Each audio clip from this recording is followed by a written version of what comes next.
So this could end up throwing a little bit of egg on Microsoft's face, especially after if you think about it, the last 7 years, Xbox has had the most powerful console, dating back to 2017 with the Xbox One X, which, by the way, I feel like the One X is a console that never really gets the flowers that it deserves as a great piece of, kit. It just is. It was really a good console, but I think the main reason why that was such a console that maybe didn't get the love that it deserved was because the lack of first-party content left a lot to be desired. So we kind of have this weird situation where people, they like the console. Like myself, I thought it was great, especially considering, I think, even though we all kind of care about frame rates and stuff like that, many of us were already used to playing things at 30 frames, so it wasn't really a big deal. And so when you saw stuff that was running native 4K, like Red Dead Redemption 2,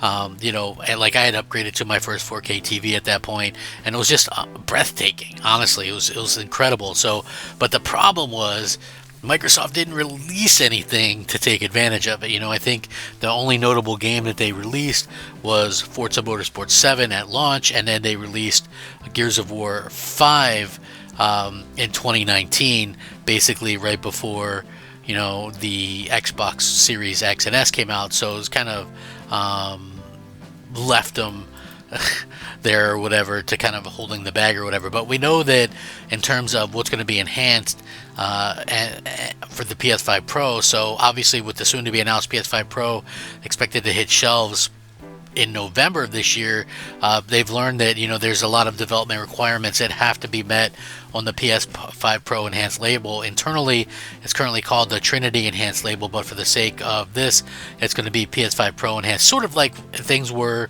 Xbox One X Enhanced or PS4 Pro Enhanced. So this should kind of keep everybody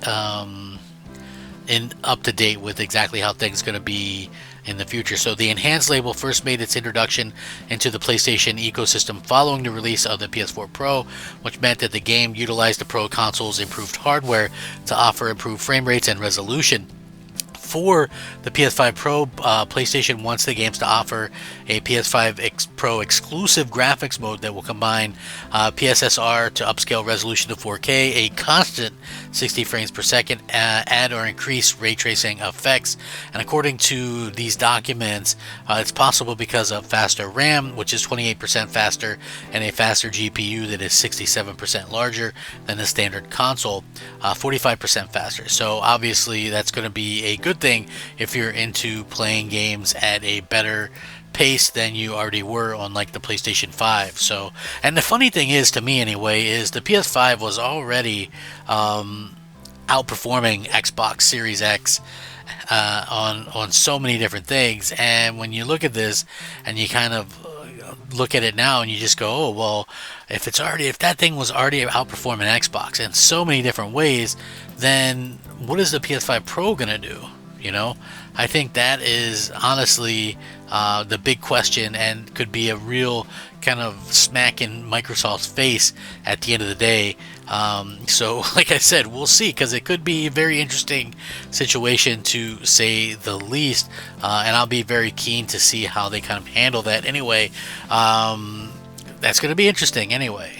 Like I said, PlayStation goes on to continue that games may also be given the PS5 Pro Enhanced label if they opt for any of the following enhancements: increased target resolution for titles that run at a fixed resolution on standard console, increased target maximum resolution for titles that run at variable resolution on standard console, increased target frame rate for titles that target a fixed frame rate on the standard console, inclusion of PS5 Pro ray tracing effects. So for high demanding games like Grand Theft Auto 6, tech experts, even at Digital Foundry, has said that people shouldn't expect GTA 6 to run at 60 frames on the PS5 Pro. Ledbetter's analysis is primarily based on the Pro CPU, which will be identical to the standard system with a 10% increase in the gigahertz. So again, it's going to be super interesting to see what happens when this kind of stuff comes up. But like I said, I think that still what they're going to be able to offer is going to be something that's much better than the standard offering that we've seen, and that's going to be huge, I think, in the future. Like people want to see, PlayStation 5 Pro versions of games, but imagine what's going to happen when we see those PlayStation 5 Pro versions of the games, and it's like Xbox games, stuff like Call of Duty or the new Doom game. I think that's going to be a huge problem going forward for Microsoft, is, because people, like the power thing, in my opinion anyway, was a situation where, the power thing was not really talked about a ton. Like, in my opinion anyway, like we didn't see a lot of people bring it up. People weren't like, oh, power, power, power. We didn't see that like we saw previously with the PS4 versus Xbox One.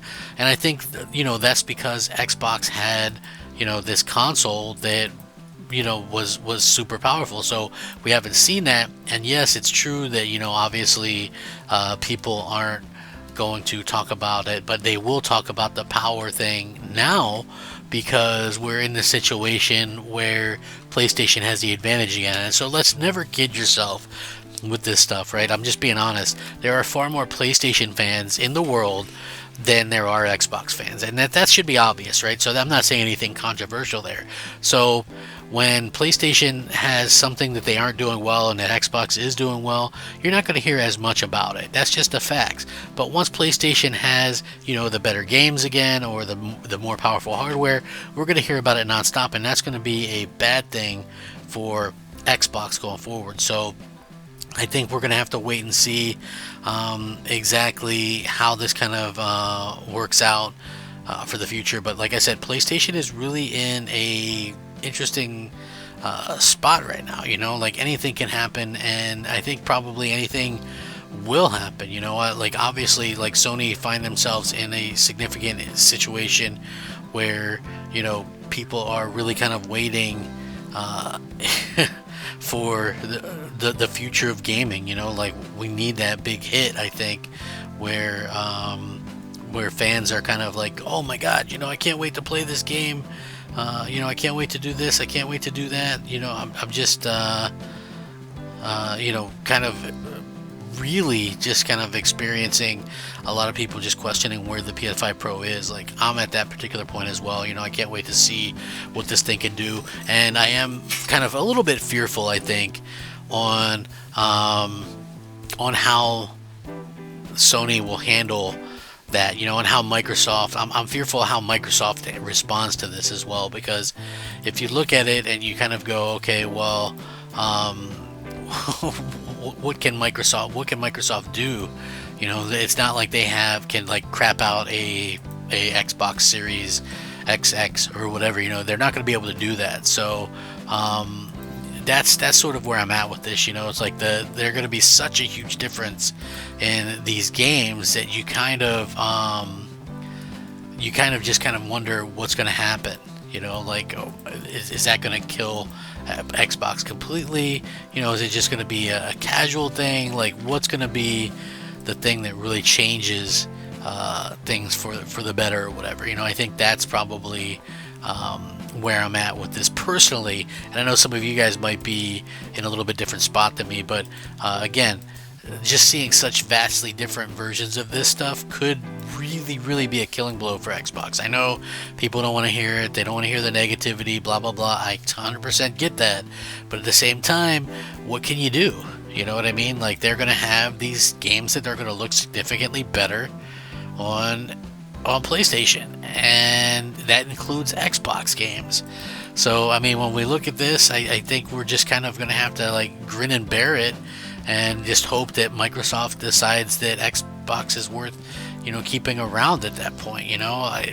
There's nothing else I can really say about it. It's just, I think that Microsoft put themselves in this position, but I don't think Microsoft cares about their hardware enough to really make a change here or to do something that can actually combat this. And I think that's a big problem going forward. But hey, you guys might disagree with me completely, but like I said, and I've mentioned this in a couple other videos, the fact that Microsoft, because people go, well, they've already announced new hardware, and I just point to the fact that the leaks from the FTC stuff showed they were making a cylinder type Series X without a without a disk drive, with improvements, Wi-Fi and all that kind of stuff, and a haptic controller, and all that stuff has been canceled. So yeah, it doesn't seem like they're that interested in the hardware side of things, but I could be wrong. I hope I'm wrong, because I want to see console gaming survive and thrive.